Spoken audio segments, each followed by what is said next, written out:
प्यारे दोस्तों नमस्ते। आज मैं आपको गौतम बुद्ध की कहानी सुना रही हूँ। गौतम बुद्ध का नाम तो आपने सुना ही होगा। पुराने समय में एक व्यक्ति था जिसका नाम किशन था। उसकी पत्नी और 2 पुत्र थे। वो बहुत गरीब थे। उसके पास रोजगार का कोई साधन नहीं था, इसलिए वो बहुत परेशान रहता था। उसके दिमाग में हलचल मची रहती। इस कारण एक दिन उसने घर छोड़कर भाग जाने का निर्णय लिया। एक रात वो अपनी पत्नी और बच्चों को बेसहारा छोड़कर घर से निकल गया। जब वो घर से निकला तो उसे ये पता नहीं था कि कहाँ जाना है। वो बिना सोचे समझे चलता जा रहा था। चलते चलते वो एक नदी के किनारे पहुंच गया। वहाँ एक आश्रम था।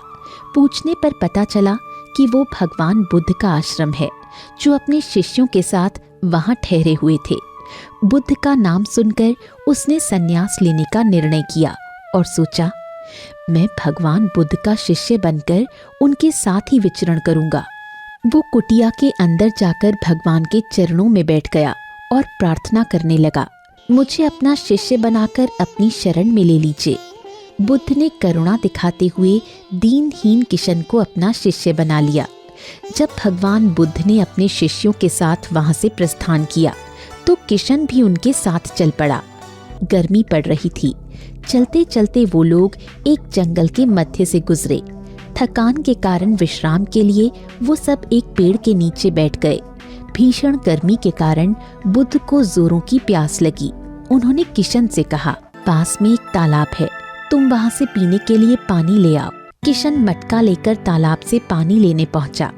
वहाँ पहुंचकर उसने देखा कि तालाब में कुछ जंगली जानवर उत्पात मचा रहे हैं।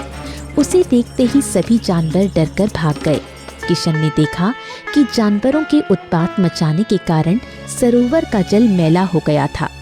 तालाब के तल में जमा हुआ कीचड़ और पेड़ों के सड़े हुए पत्ते उसमें तैर रहे थे। अस्वच्छ पानी देखकर वो पानी लिए बिना वापस आ गया। बुद्ध से आकर उसने कहा, प्रभु, तालाब का पानी पीने लायक नहीं है। शिष्य की बात सुनकर गौतम बुद्ध मौन हो गए, पर कुछ देर बाद पुनः उसी तालाब से पानी लाने को कहा।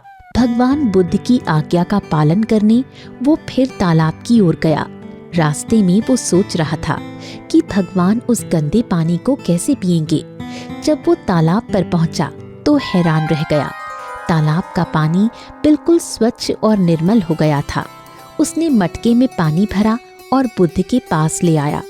जिज्ञासावश उसने पूछा, भगवान, अभी कुछ देर पहले तो पानी मैला था, इतना जल्दी स्वच्छ कैसे हो गया? भगवान बुद्ध ने उसकी जिज्ञासा शांत करते हुए कहा, कुछ देर पहले जानवर पानी के अंदर उधम मचा रहे थे, इसलिए नीचे जमे हुए कीचड़ ने पानी में घुलकर उसे गंदा कर दिया था।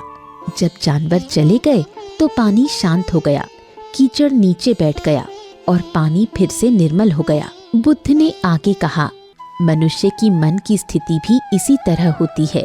परिवार की समस्याएं, जीवन की भागदौड़ मन को अस्थिर कर देती है और अस्थिर मन उल्टे सीधे निर्णय ले लेता है। जबकि कुछ निर्णय लेने के पहले यदि हम मन को शांत कर लें और धैर्यपूर्वक समस्या पर गौर करें तो हमें सही निर्णय लेने में आसानी होती है। स्थिर मन पानी की तरह मन की उथल पुथल को शांत कर देता है। बुरे समय में मनुष्य को सब्र रखना चाहिए। भगवान बुद्ध की बातें सुनकर किशन को इस बात का एहसास हुआ कि उसने घर छोड़कर बहुत गलत किया है। वो अपनी गलती सुधारने के लिए बुद्ध से आशीर्वाद लेकर घर वापस चला गया। दोस्तों, कैसी लगी ये प्रेरणादायक कहानी? आप भी जीवन में कभी भी धैर्य न खोएं। ऐसी और कहानियाँ सुनने के लिए इसे लाइक और शेयर जरूर करें।